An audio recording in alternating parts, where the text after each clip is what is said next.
everybody, we are back today to continue our viewing of the anime Orb on the movements of the Earth. So we are on episode 4. We ended last episode with the biggest cliffhanger and plot development too of the show so far, with Rafal, our supposed protagonist up to this point, being burned alive at the stake and dying, and then a 10-year time skip. And then we have a new two characters coming to unearth the belongings, I think, of like Hubert that he left behind for the sake of astronomy continuing. So I've been thinking a little bit about how the last one ended. Is Raphael actually dead or not? At the end of the last reaction, while I was editing it, I was rewatching my reaction, and I was pretty adamant about him not being dead. I was like, maybe that was like half denial, half actual belief. Where do we stand now? I think I'm becoming more accepting that he is dead, maybe. But I feel like even if the story does change to someone else's perspective, POV, and we like focus on a new main character, I still feel like in the long run, there's still a chance that the story could bring Raphael back, because it's like, if it's a story about like astronomy and these guys just in their rooms studying and stuff, like what other use of time could someone do if they were pretending to be dead and just holed up in some room, you know? Maybe it was a fake out death. They're just gonna hide him for like 20 episodes, 50 episodes, and then they reveal later he'll make an appearance, a shocking reappearance, and he'll be like, yo, I was studying this whole time. Let me link up with you, the new main characters, and how much progress you've made, and we're gonna solve this heliocentrism together. So that's where I'm at right now. I'm not too focused on trying to predict what is actually gonna happen. It's just kind of fun to think about. If it's fun to think about, we'll think about it. But yeah, we're not too pressed about it. So I think with that, we're gonna jump in now and see what has changed in 10 years, if that's where it's gonna stick with its timeline. So I am pressing play now. So we got the sky. The sky doesn't change no matter how much of a time skip we get, at least from our limited comprehension. We can't tell any differences in this night sky. So this is our new main character, I think, when he was younger. We're getting his background. People are, I don't know what they're dumping. Why must our world be an ugly place? Seems like a recurring theme with the...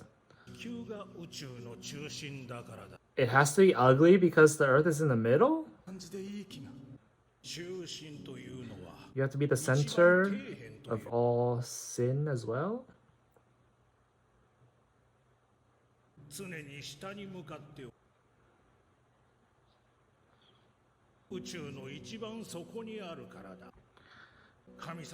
Is that truly center though, if you're at the bottom?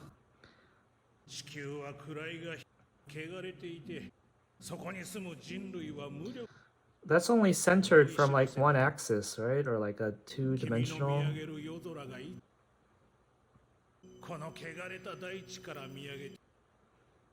I can perfectly buy this as something religion, as a take religion created to preach this kind of stuff, though, historically.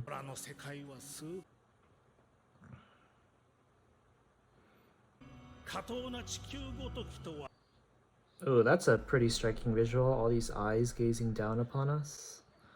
Alright, so this guy does have a genuine curiosity for astronomy.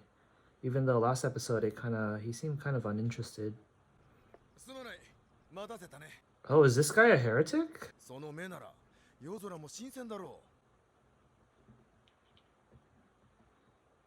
he has perfect... What did he say? He has really good eyesight, right?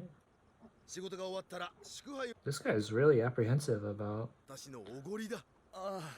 solving his natural curiosities about the world. What were they dumping with those buckets? Oh, this is gonna be some shocking reveal of what their occupation is. Wait, they changed the opening sequence?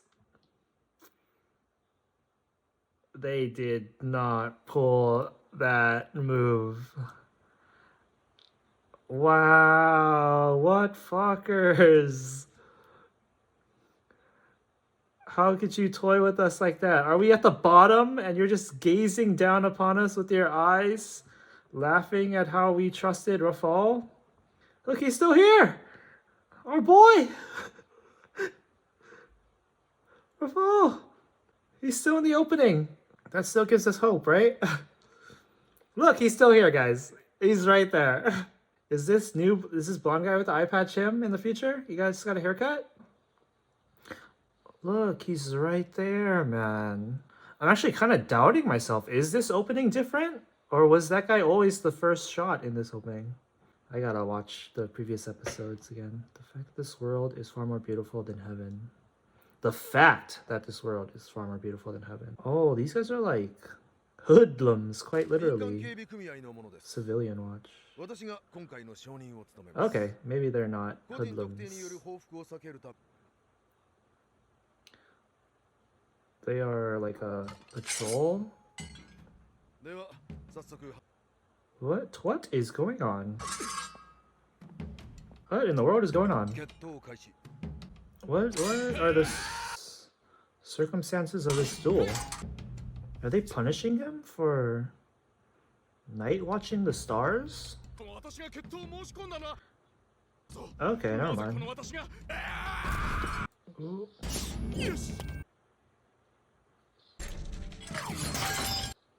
Oh, that's cheating, dude. Yo, you cheated.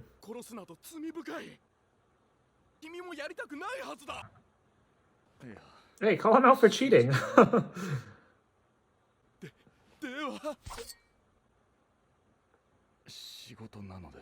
Oh, fuck. This guy's just super callous about performing his job. Is he the next torturer guy? Burn in hell. Why exactly did they have to wear a mask if they were gonna kill him anyways? And when they said we accepted the duel on his behalf, does that mean that if he lost, the other guy would have came in and finished the job?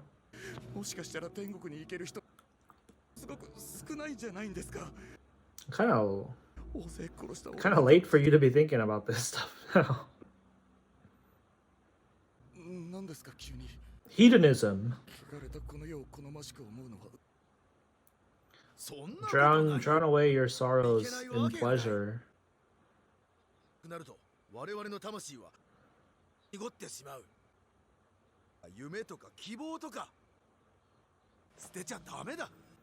Oh, this other guy's like way too unfazed. He's too manipulative.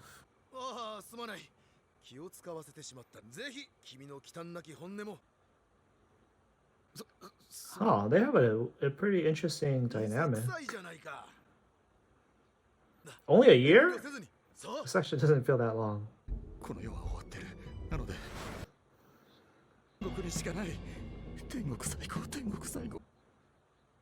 But this world is far more beautiful than heaven, according to the episode title. Oh, he doesn't look too impressed with his answer. Or just happy. Oh.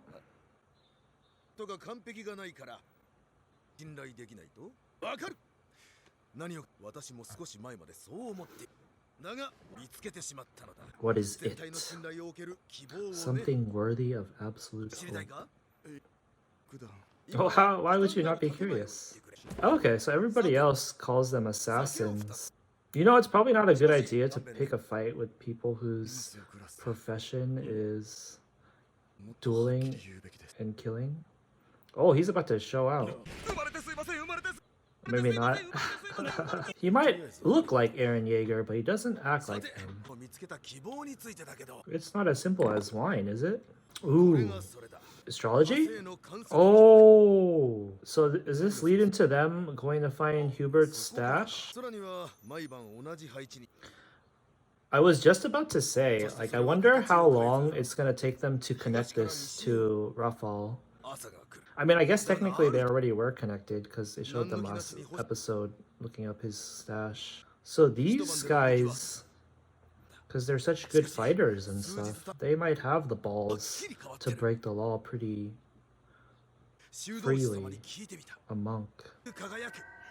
It's funny because his thing that's so important is quite literally larger than their world, larger than their life, figuratively and literally.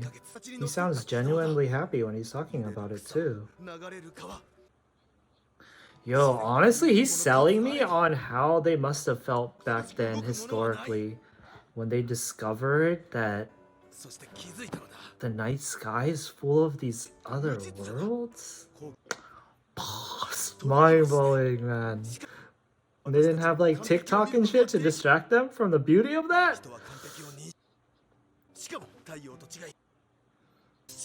Unlike the sun, we can actually look at it too without burning our fucking retinas to hell. Okay, I kind of like this guy now, even though he seemed like he was maybe too manipulative at first. It feels kind of bad to say, but like he's kind of showing way more of a personality in like 10 minutes than Raphael did in 3 episodes. Oh yeah, that was something to be talking about very loudly. Isn't that pretty dangerous? Did this guy leave? I thought she left. Oh. He's in. This is funny. It's like when you find out someone's into the same hobby as you. Oh. You watched that anime too? He was right. That motherfucker was right.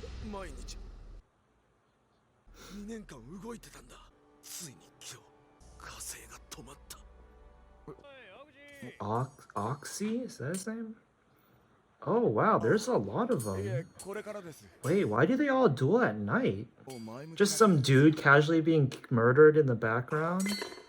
Oh, that was it. That was the killing strike. Oh. Then he discovered the deep web. Oh shit.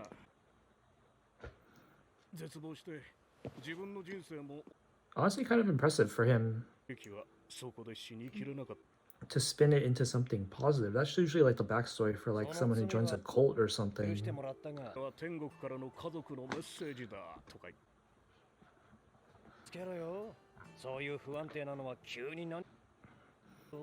Dang, they even had the sensibility back then to determine someone like that is kind of loony.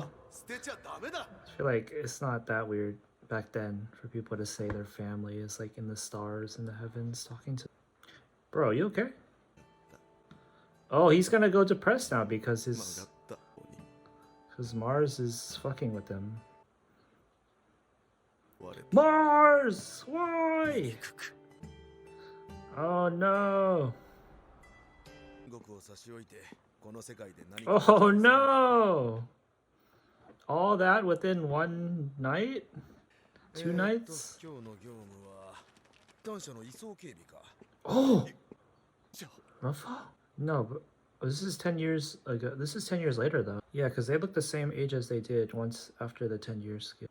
That Inquisitor. Oh, that's our Inquisitor. Dude, his sleeves are always bloodied. Is that supposed to be fresh blood, or is it just his permanently stained sleeves for 10 years? Hey, this guy kind of sounds like Hubert. Hey, where was that logic when you killed the first guy? Does this guy have a link to Raphael? This conversation here is gonna change their minds, and he's gonna give them the note before he's executed to find the stash of Hubert's. Oh yeah, this guy in the last episode, he was like nervous as a way. He was nervous about getting roped into finding Hubert's stash. And then Gross here, or whatever his name is, was the one who was more excited about it, if I remember correctly. He's about to have his mind fucked again.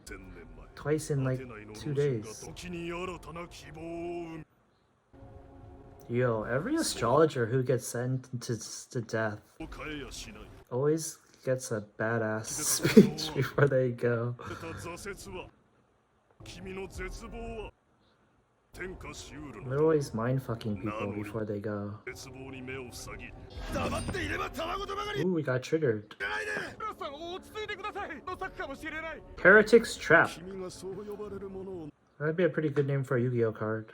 Honestly, this guy might be the most worldly, if that's the right word, astronomer of them all.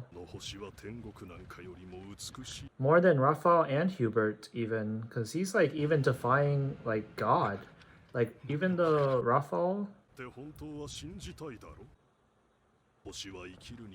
and Hubert believed in heliocentrism, they were still like religious, I think. This guy's just full on our level. Modern day level.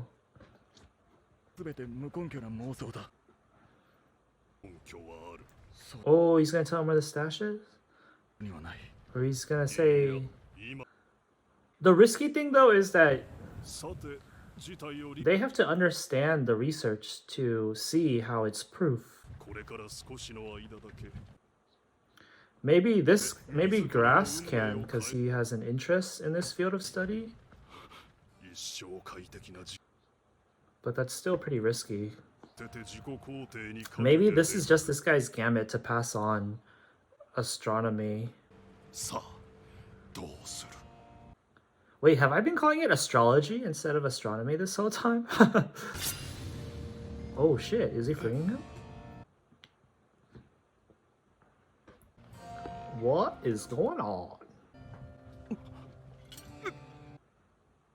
Oh, he's pointing the sword at him?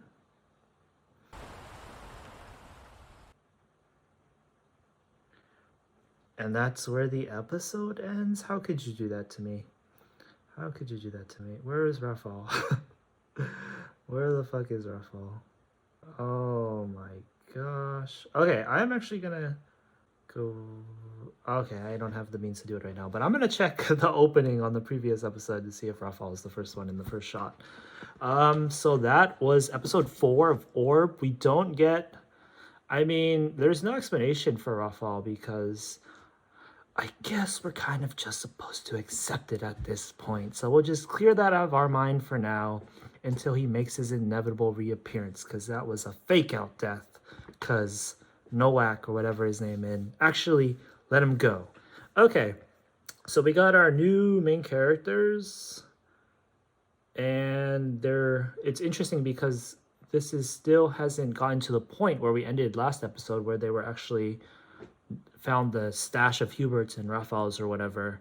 So they're just still giving us the context of that. The new characters are pretty interesting. Like I said while I was watching, like they've displayed like probably more of a personality than Raphael has. And they do have the better means to go about research, I think, because it doesn't feel like... I mean, Raphael was literally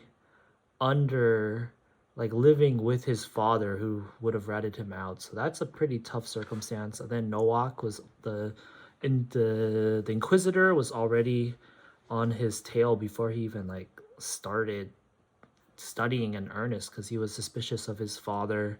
And Hubert, who his father forced him to make contact with. So that was pretty shitty, father. Father, unlike those two, is still alive, presumably. So we'll see if we get any more of his story, if he feels any guilt about that and can redeem himself, maybe. So yeah, that was a good episode. It went by pretty quickly. We will continue reacting to this show because it's quite good. Maybe even the best of the season. So yeah, thanks for following along with this episode, and I'll catch you guys for the next time. I don't know why I said that twice. Goodbye.